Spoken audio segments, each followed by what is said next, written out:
Tenemos ya aquí a Javier Domingo Magaña, también es un gran placer tenerlo entre nosotros, por favor. Un gran placer tenerlo entre nosotros con esta conferencia sobre la reutilización del mármol en la arquitectura tardorromana y visigoda de la península ibérica, un tema, por supuesto, de gran interés y que vamos también a aprender, como no, y a escuchar con gran atención. Muchas gracias. Gracias a vosotros por la invitación. Voy a plantear esa intervención como los ejemplos de reutilización del mármol en España son numerosísimos, es imposible abarcarlos. Voy a tomar como un ejemplo, un caso que estamos estudiando actualmente, con lo cual gran parte del material es inédito, que sirve como ejemplo del cual a partir de este ejemplo haré referencias a otros casos hispanos, a un poco una visión general de qué ocurre en España en base partiendo de este ejemplo concreto, que nos permite tener una visión de varios tipos de reutilización en un mismo edificio. Tipologías, utilización del mármol como material para labrar nuevos elementos decorativos, utilización de elementos decorativos y al mismo tiempo, como ya ha hablado el profesor Pensabene, también la inspiración de modelos clásicos en piezas realizadas ex novo. Es decir, cómo piezas realizadas en época tardorromana se inspiran en modelos clásicos. Pero antes de empezar, quisiera solamente, a modo de recordatorio, citar algunos textos que nos hablan sobre cuál es la percepción del mármol en época clásica y en época tardantigua, es decir, el contemporáneo, cómo percibe el mármol, qué cree, qué ve en ese mármol. Entonces, para empezar, hay ese texto de Séneca que un poco nos traslada a cuál es la concepción del mármol en época imperial. En este texto, él está explicando la visita que ha realizado a la casa de Escipión el Africano. Y dice esto: habitaba Escipión bajo este pobre techo, caminaba bajo este desaseado pavimento. ¿Quién se contentaría hoy con tales baños? Pobre y miserable se creería el que en las paredes del baño no viese piedras de mármol, combinadas con otras de Numidia talladas en círculo, si en derredor no contemplase un zócalo de otras piedras de diferentes colores, artísticamente trabajadas, que forman como una pintura. Y solamente hablo de los baños del pueblo. ¿Qué será cuando me ocupe de los libertos? ¿Y cómo diré cuántas estatuas tienen, cuántas columnas que nada sostienen y que están colocadas solamente por adorno y magnificencia? Hemos llegado a tal punto de delicadeza que no queremos pisar más que piedras preciosas. Nos está dando un poco cuál es la percepción en época imperial sobre esta. Un poco es una crítica al uso desmesurado quizá del mármol como elemento de lujo. Pero esta misma percepción es la que tenemos también en época tardorromana.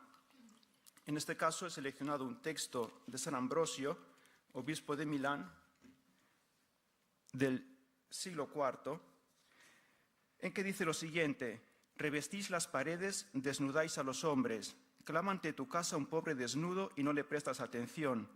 Un hombre desnudo clama y tú te preocupas de qué mármoles usar para revestir tus pavimentos. Ese texto es interesante porque en realidad él no describe una escena real. Es decir, él está haciendo un texto que tiene una connotación moral, es decir, está enseñando. Él utiliza la imagen ideal de un rey avaro, amante del lujo, y para criticar esta riqueza mundana y contraponerla a otro tipo de riqueza, explica esto, es decir, está un poco dando esta imagen, ¿no? Un señor que es avaro, que es amante del lujo, que se preocupa por los mármoles, no por el que necesita algo, no por el pobre. Entonces, lo interesante es que, como la metáfora de riqueza, de lujo, el autor San Ambrosio está utilizando el mármol, con lo cual nos da esta imagen del mármol visto como una expresión de esta riqueza del lujo que encontramos también en época tardorromana. Hay otros textos que no tienen tampoco sin vocación moral o ética, sino que son mucho más prácticos, que nos transmiten también esta imagen. Por ejemplo, esto es una carta del emperador Constantino al obispo Macario de Jerusalén. Él está dando instrucciones para la construcción de una basílica en el Santo Sepulcro. Y en esta carta dice que el edificio tiene que estar a la altura de la importancia del edificio, el centro de la cristiandad. Pero no da no da ningún consejo sobre la forma del edificio, sobre las dimensiones, sobre cómo tiene que ser. Solamente le preocupa a Constantino que tenga mármoles de calidad columnas de calidad. Si decide hacer el obispo un techo con casetones, quizás se podían cubrir de oro, pero es decir, lo que parece que le preocupa, es decir, lo que Constantino identifica como elemento que va a dar importancia, va a dar riqueza a este edificio, es el uso de estas columnas y de estos mármoles. También en Hispania, no sé si leo, es para mí de la mayor importancia adornar con bellos edificios aquel sagrado lugar, el Santo Sepulcro, de tal modo que la basílica no solo resulte mejor que las de otro sitio, sino también las restantes partes del conjunto se configuren de tal manera que todo lo que pueda haber de eximia belleza en cualquiera urbes sea derrotado en parangón con esta construcción. Por lo que toca a las columnas y los mármoles, que a tu juicio sean los más apreciados y útiles. Una vez que los hayas examinado en persona, date prisa en escribirnos para que puedan ser transportados desde cualquier punto en cuanto sepamos por tu carta la calidad y cantidad exigida por los mismos. Es decir, no le está dando ninguna indicación, solamente que escoja bien los mármoles, que escoja bien las piedras, que él se encargará de hacérselas llegar. En España también tenemos algún ejemplo parecido, es decir, hay muchísimos, he escogido solamente un texto que describe, de Prudencio, que describe el túmulo que estaba erigido sobre la tumba de Santa Eulalia en Mérida. Describiendo la tumba, este túmulo, se fijará solamente en las columnas de mármol, no nos describe la forma. Aquí donde el brillo de relucientes mármoles traídos de fuera del propio país llenan de esplendor su templo santo, el suelo venerable guarda en su seno sus reliquias y sagradas cenizas.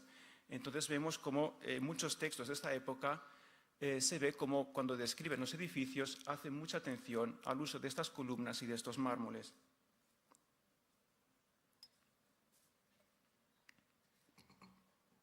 Tenemos otras fuentes que también nos hablan de la importancia del mármol.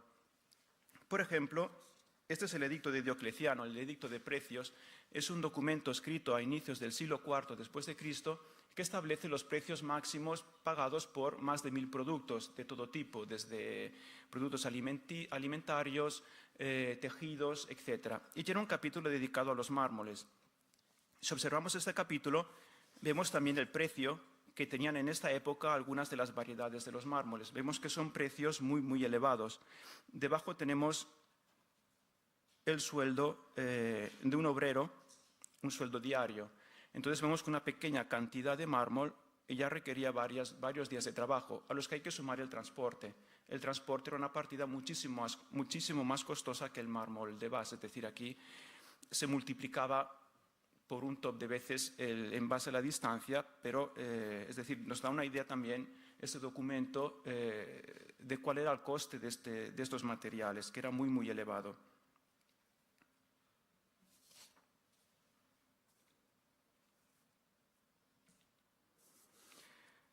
Entonces, en época tardorromana, se produce también el fenómeno del reaprovechamiento, es decir, muchas de estas canteras van a ir cerrando, la producción va a disminuir, habrá menos posibilidades de obtener variedades de mármoles. Por ejemplo, aquí ya vemos que el mármol de Carrara no aparece en esta lista. Las canteras de Carrara ya no estaban consideradas como una de las canteras en producción, es decir, tenían una pequeña producción todavía, pero no se exportaba prácticamente este mármol. Y poco a poco van a ir disminuyendo esta posibilidad de tener a disposición mármoles, con lo cual se reemprende contemporáneamente el fenómeno del reaprovechamiento de estos materiales.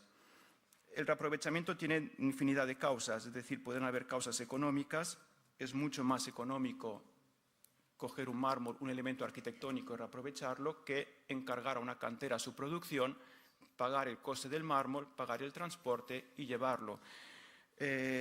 También hay cuestiones estéticas, buscando quizá esta llamada al mundo antiguo, esa pervivencia del mundo romano, del estilo clásico, como ha dicho el profesor Pensabene precedentemente, la importancia del orden arquitectónico, la presencia del orden arquitectónico, con estos fustes de columna, el uso del mármol, da esta imagen de continuidad respecto al mundo clásico.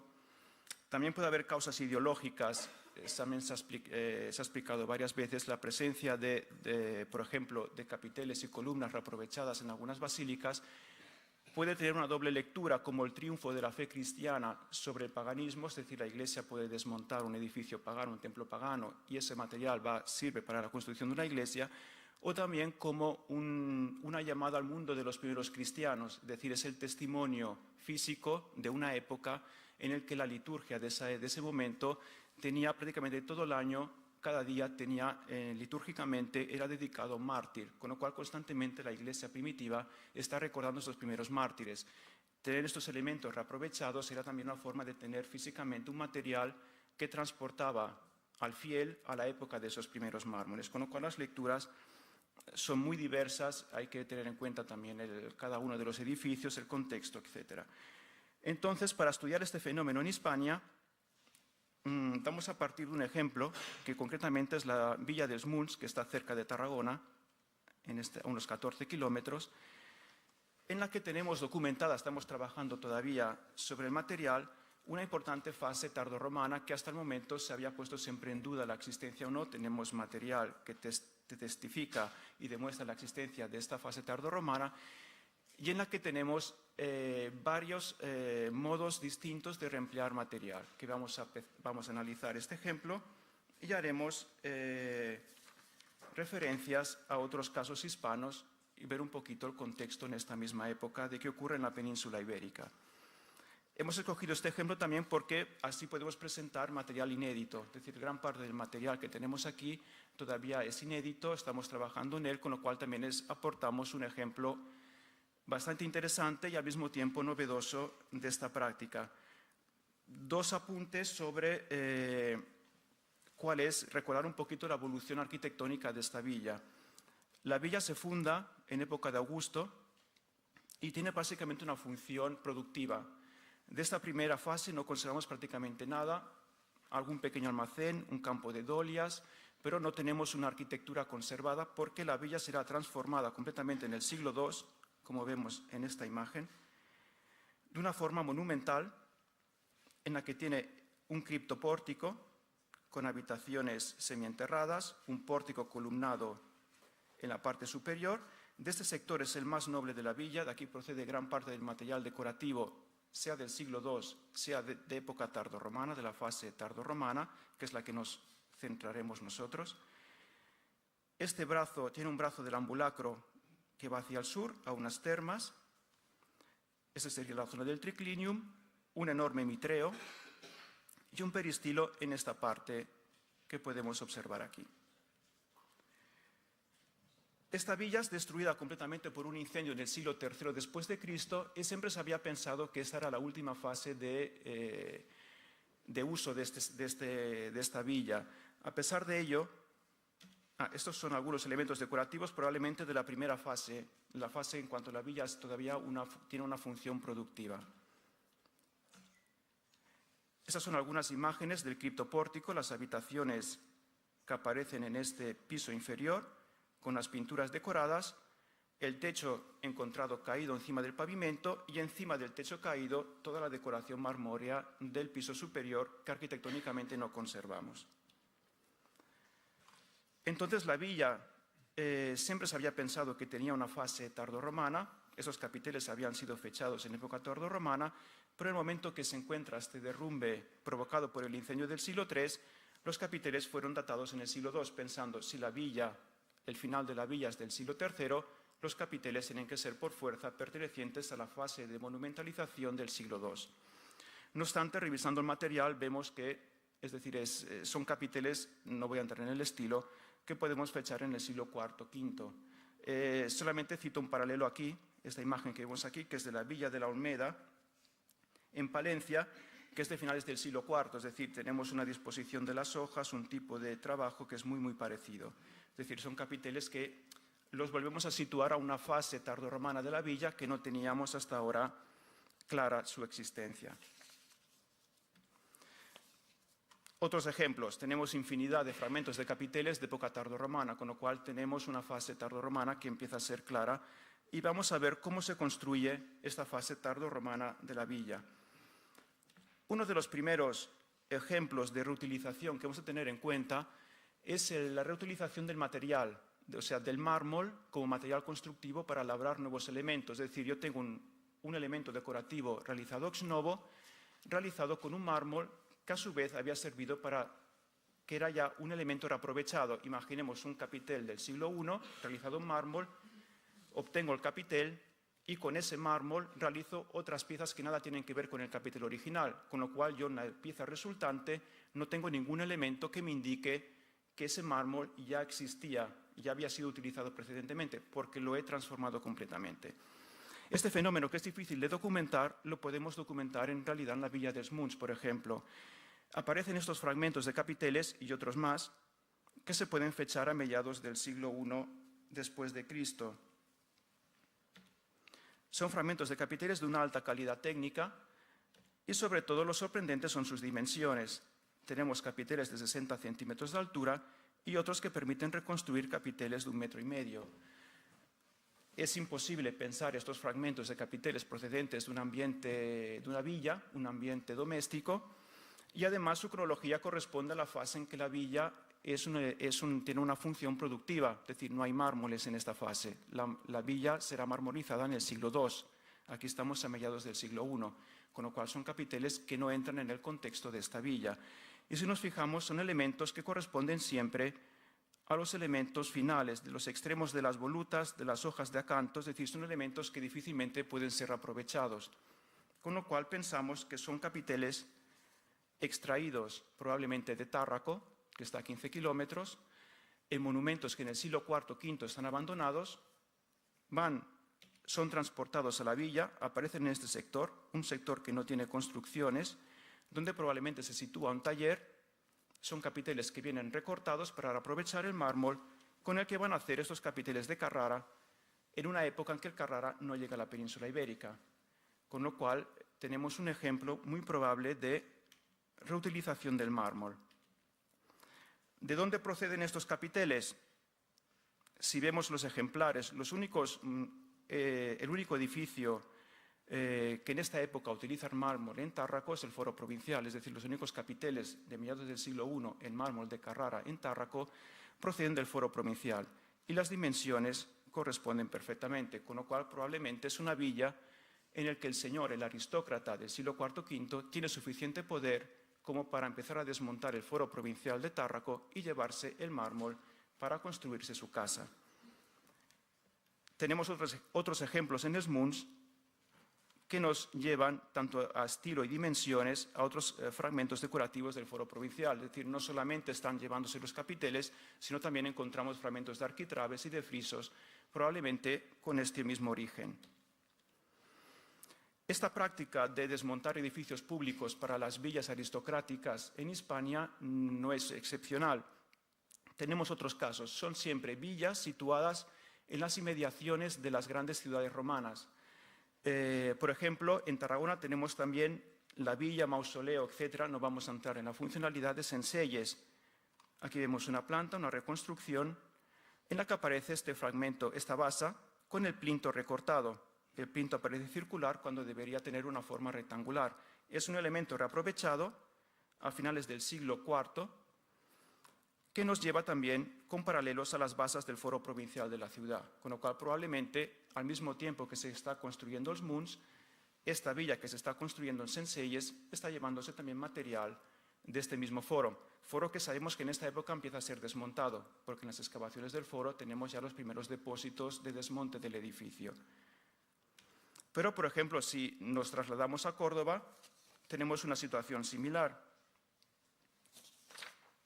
En Cercadilla, finales del siglo III después de Cristo, en un depósito constructivo aparecen estas sillas que ha sido hipotetizado que procederían del Forum Novum de la ciudad. Es decir, están desmontando el Foro de Córdoba, se están llevando materiales para construir Cercadilla.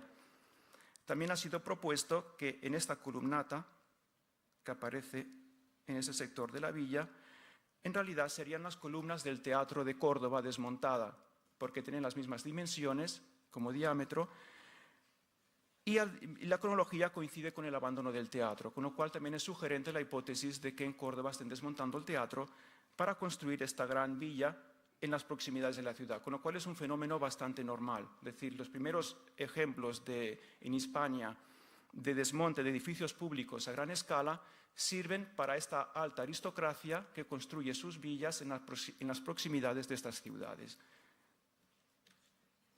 Lo mismo ocurre en Roma.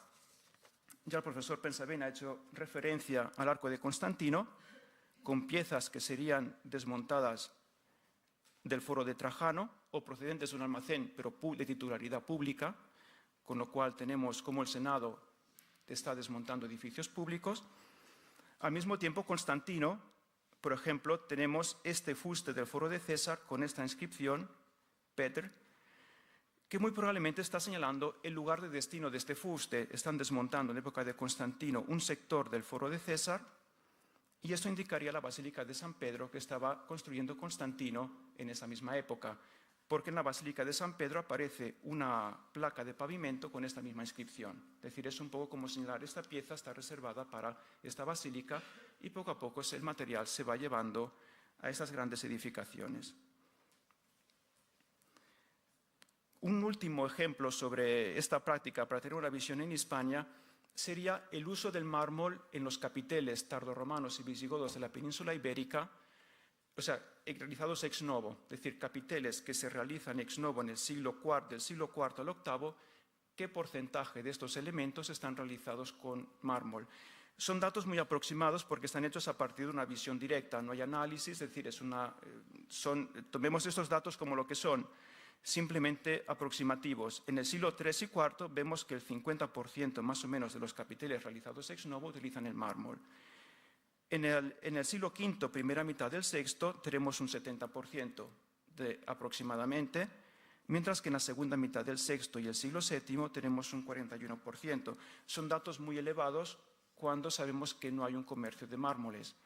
Es decir, hay un comercio de mármoles muy limitado. Hemos de pensar que gran parte de los mármoles con los que se han realizado estos capiteles en realidad proceden de elementos decorativos que ya existían precedentemente, completamente transformados, aunque en estos casos no lo podemos comprobar porque no tenemos el indicio.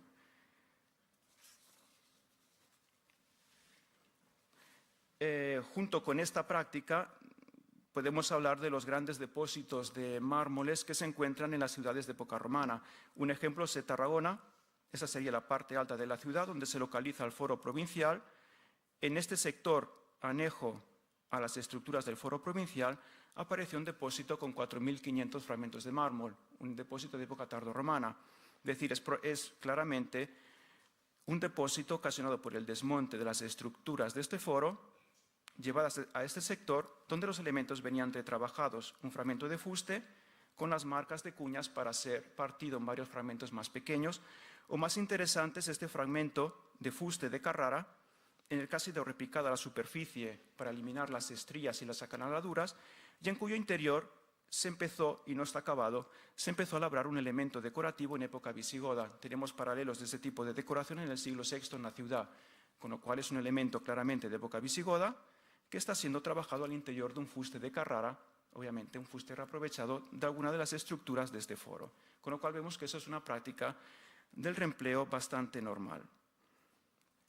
Quizá la práctica más estudiada, más conocida y que tenemos más evidencias es el desmontaje de un edificio, un elemento decorativo y situado en un nuevo edificio. Por ejemplo, en la Vía dels Munts también tenemos esta práctica. Tenemos los capiteles de Lesena del siglo II, que pertenecen a esa fase de monumentalización de la villa, pero curiosamente encontramos otros ejemplares idénticos que han sido recortados por un sector reduciendo las dimensiones. Al mismo tiempo tenemos ejemplares, estos son inéditos todavía, de capiteles tardorromanos, es decir, vemos como las hojas un poco recuerda también el tipo de talla que encontramos en los capiteles de columna. Lo más interesante es que estos capiteles tienen las mismas dimensiones que los ejemplares del siglo II que han sido recortados. Vemos que coinciden, con lo cual están construyendo elementos nuevos, ex novo, pero al mismo tiempo están recuperando el material no dañado por el incendio del siglo III, que es recuperable, lo están recortando para adaptar sus dimensiones al nuevo uso. Tenemos fragmentos de fustes con las mismas dimensiones de los capiteles tardíos, que coinciden con los capiteles del siglo II recortados y con otras basas que tenemos localizadas. Con lo cual vemos cómo ahí está mezcla entre elementos reaprovechados y elementos realizados ex novo. También, bueno, tenemos los capiteles del pórtico de la villa que se asocian a estos fustes en Carrara, cuya talla es mucho más refinada. Son fustes de época alto imperial. Además, si nos fijamos, los diámetros no coinciden perfectamente.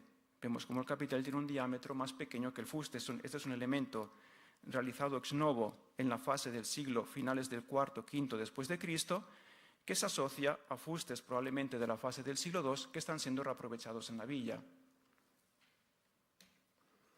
Más elementos en el peristilo superior de la villa, que corresponde a la estructura del siglo II después de Cristo, dañada por el incendio, encontramos en las excavaciones diversos tipos de fustes de diversos materiales y diámetros, es decir, ha sido reconstruido a finales del siglo IV, reutilizando fustes de diversas tipologías, los que podían reaprovechar. Tenemos también algún fragmento de cerámica que la cronología es de finales del siglo IV, con lo cual eso es la demostración arqueológica de que este sector fue remodelado en este momento, con lo cual vemos cómo se están mezclando estos materiales. También con presencia de capiteles tardorromanos y otros capiteles realizados no en mármol, sino en piedra local, que imitan los capiteles de mármol del pórtico. Es decir, esos son los capiteles que decorarían el pórtico.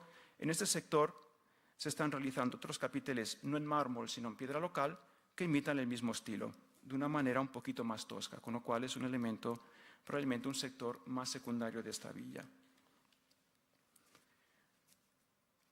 Un análisis que se puede realizar respecto a este tipo de reaprovechamiento cuando nos encontramos con material distinto es también si existe algún tipo de lógica en la colocación de las piezas. Ya el profesor Pensavent ha hecho referencia a algunos ejemplos de Roma, es decir, tenemos la Basílica de San Juan de Letrán, donde los capiteles reaprovechados se sitúan en la nave central, los capiteles realizados ex novo en las laterales, con lo cual dan más importancia al elemento reaprovechado, tiene que ser el más visible.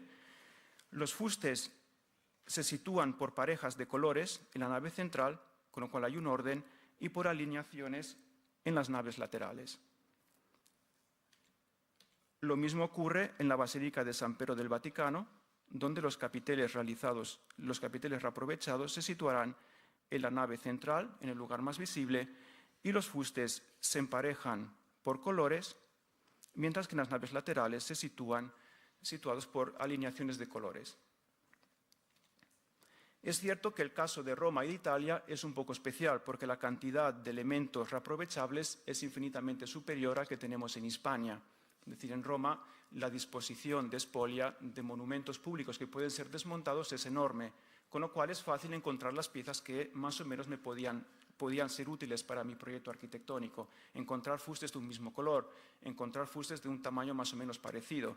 Aún así, ya el profesor Pensavent ha señalado que hay diferencias, es decir, no había en época de Constantino la posibilidad de disponer de piezas completamente iguales, como así sucederá a partir de finales del siglo IV, cuando las leyes de Teodosio, prohibiendo el culto pagano y el desmontaje de los templos, va a permitir disponer de algunos materiales más. Es el momento en que tenemos las basílicas, por ejemplo, de Santa Sabina, con columnas todas iguales en el interior, pero es un caso excepcional, en un momento concreto. Lo normal es que encontremos esta ordenación de materiales distintos al interior de un edificio. En Hispania encontramos una situación parecida. Podemos citar en primer lugar el caso de la Basílica Visigoda situada en el interior del anfiteatro de Tárraco. Es un caso excepcional porque se sitúa en las inmediaciones, en realidad se sitúa al interior de una ciudad romana importante, con gran disposición de materiales, en una época en que estos monumentos estaban ya abandonados, con lo cual había una gran disposición de materiales. En este sentido, si observamos la Basílica Visigoda, esto corresponde a la Basílica Románica que se construirá encima de la Visigoda, la planta de la primitiva iglesia del siglo VI, este es el ábsis, y estos elementos son los pedestales de las columnas de la nave central de esta basílica. Tenemos que todos los fustes de columna corresponden a estas columnas de granito de la Tróade. Es decir, hay disposición de materiales, puedo obtener fustes de columna todas iguales, las cojo todas iguales, coloco todas las naves con fustes de granito. Y además, en el Arco de Triunfo, que se situaría en este sector, delante del presbiterio, obtengo 2 columnas de fustes de Carrara, con lo cual separo el ambiente, es decir, el Arco de Triunfo es mármol blanco, las naves es mármol de granito. Con lo cual vemos que hay una ordenación y hay una disposición de materiales que permite hacer este tipo de proyecto. Si vamos un poquito más al norte, cerca de Barcelona, tenemos el complejo episcopal de Terrassa. Obviamente la disposición de materiales es una cronología parecida, es inferior. En el interior observamos fustes distintos. Obviamente pudieron recuperar solamente ese tipo de material. Aún así, los fustes de granito, que tienen un diámetro más grande, se van a situar en los 4 ángulos de este sector. Es probablemente el baptisterio de este conjunto episcopal de Terrassa.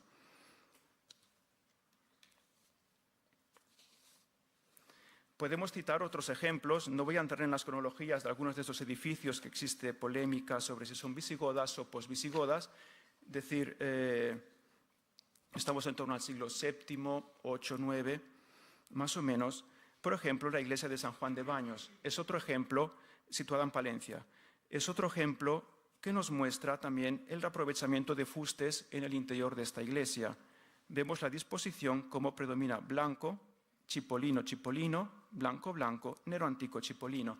Vemos que hay una ordenación de los colores, en que se alternan fustes colorados con fustes blancos, colorados, blancos.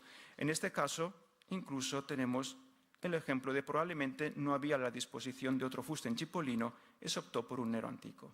Es decir, vemos que hay un salto de color, pero que es provocado seguramente por la falta de piezas reaprovechables, porque el interior de la iglesia aparece un capitel del siglo IV reaprovechado, que será imitado por los ejemplares del siglo VII. Es decir, todos los capiteles del interior de la iglesia son iguales, porque hay un capitel reaprovechado y los realizados ex novo imitan ese ejemplar reaprovechado para obtener una homogeneización de la decoración interna de la basílica.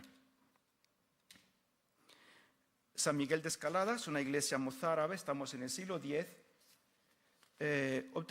Podemos observar un caso parecido. Es decir, en este caso los capiteles son distintos en el interior, pero los fustes vemos que predomina el color blanco, salvo algún caso que salta la coloración, pero vemos como la mayor parte son de este tipo, de este color.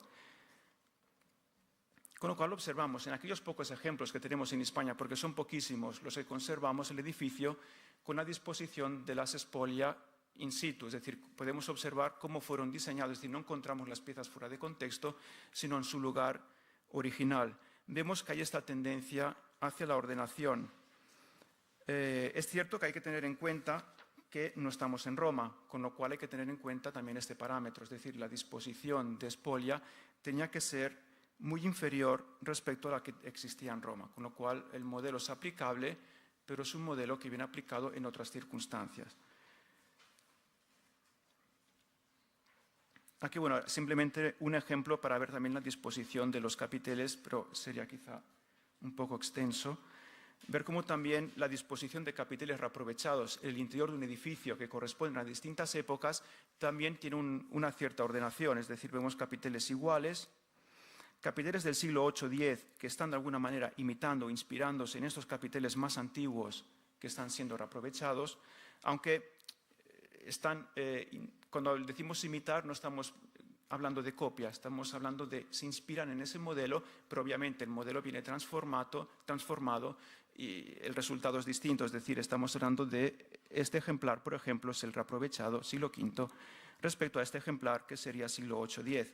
Es decir, tiene diferencias, pero hay una inspiración para mantener una unidad estilística en el interior de las naves. Por ejemplo, aquí sería un discurso un poquito más extenso, pero pensar que también existe una ordenación cuando se colocan esos capiteles reaprovechados en el interior de un edificio, existe esa mezcla entre capiteles reaprovechados, capiteles ex novo que imitan o se inspiran en los reaprovechados para mantener esta unidad estilística en el interior de los edificios y otros elementos decorativos completamente distintos que pertenecen a la tradición específica de esa época y en ese contexto.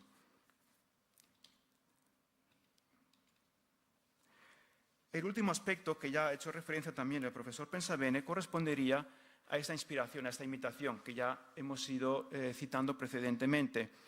Sabemos, por ejemplo, este es el ejemplo del Arco de Constantino, donde las piezas son reaprovechadas y en algunos momentos, cuando no hay suficientes piezas, se realizan ex novo, imitando, inspirándose en esos modelos que son reaprovechados. En Smuls encontraríamos también un ejemplo de este tipo que nos ilustra también esta tendencia a imitar. Hemos visto los capiteles del siglo II, que han sido recortados para ser reaprovechados en la nueva fase arquitectónica, capiteles realizados ex novo, cuyas dimensiones coinciden con los capiteles del siglo II recortados, y capiteles ex novo que tienden, parecen, es una similitud muy, hay que meter entre comillas, pero por ejemplo vemos cómo el caulículo está decorado con un motivo a cordón, tenemos un motivo a cordón. Tenemos esta trifolia en ese sector del capitel, la encontramos aquí. Vemos que hay un modelo que tiende a inspirarse en esta producción del siglo II. Aquí también nos permite entender, cuando hablamos de inspiración, a qué nos referimos. No estamos hablando de copias, estamos hablando de un modelo que viene reinterpretado, remodificado, rehecho en época tardorromana. Y un poquito vemos, esta sería la reconstrucción del pórtico columnado, el muro de fondo del pórtico de esta villa, con los capiteles de columna delante del siglo IV, la pared de fondo del pórtico vendría decorada con estos fragmentos de fustes, obviamente de Carrara, clásicos, reaprovechados, algunos de ellos recortados, vemos en este caso esta pieza recortada, con capiteles del siglo II, arquitraves, capiteles del siglo II recortados, capiteles ex novo y estos capiteles que están inspirándose en los precedentes. Vemos cómo el resultado final sería una mezcla de estilos, una mezcla de piezas, una mezcla de estos elementos. Lo mismo ocurre en otros ejemplos arquitectónicos que tenemos localizados por toda la península.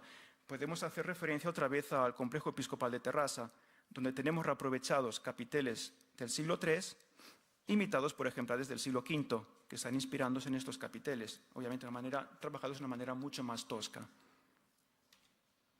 Otros ejemplos visigodos, es decir, hemos de pensar que en el mundo visigodo el modelo del capitel corintio había sido abandonado hacía 3 o 4 siglos, es decir, a partir del siglo III-IV la estructura del capitel corintio se degrada, van eliminándose algunos elementos decorativos. Y en época visigoda, por ejemplo, son los mejores ejemplares reaprovechados en la primera fase de la mezquita de Córdoba, volvemos a encontrar todos los elementos que configuran el modelo corintio, de nuevo, vuelven a aparecer, aunque trabajados según la plástica visigoda. Tenemos otra vez los caulículos que habían desaparecido, las volutas, las hélices que ya no existían, habían desaparecido en los últimos siglos, la hojita que decora la parte central del cálatos, etc. Muchos elementos que se habían ido perdiendo en la evolución estilística de los capiteles, en esta época vuelven a aparecer de nuevo y tenemos un modelo estructuralmente perfectamente corintio, aunque sí trabajado con el bisel, con un modelo decorativo visigodo, una técnica visigoda, etc. Para acabar, que creo que es la hora, simplemente hacer una pequeña reflexión sobre el fenómeno, volviendo al fenómeno que habíamos iniciado cuando hablábamos del mármol como señal de riqueza, señal del lujo, etc. Cuando nosotros encontramos las columnas, por ejemplo, en el interior de las basílicas, y tenemos esta diferencia cromática de fustes, piezas distintas, aunque tendan a un cierto orden, pero que son distintas, es decir, es claro que eso no retoma el modelo clásico, donde los órdenes arquitectónicos son perfectamente uniformes. Es cierto que el observador probablemente no tenía los conocimientos suficientes para reconocer que el mundo clásico era distinto a su mundo. Es decir, quizá no tenían los conocimientos suficientes para darse cuenta que una columnata de época clásica implicaba que todos los fustes fuesen del mismo tipo de mármol, del mismo diámetro. Pero sí que reconocían una columnata, como ha dicho el profesor Pensabene, un elemento de continuidad respecto al mundo clásico. Entonces, el hecho de tener fustes de distintos colores también puede ser una manera de enfatizar esa riqueza. El mármol visto como un elemento de riqueza y de lujo, si tengo distintos mármoles, distintos colores en el interior de un edificio, esa riqueza, esa sensación del lujo puede multiplicarse, con lo cual puedo percibir una mayor efusión de uso de estas piedras nobles, solamente para ligar un poco con la imagen inicial, los textos que hemos visto al inicio de la conferencia. Muchas gracias.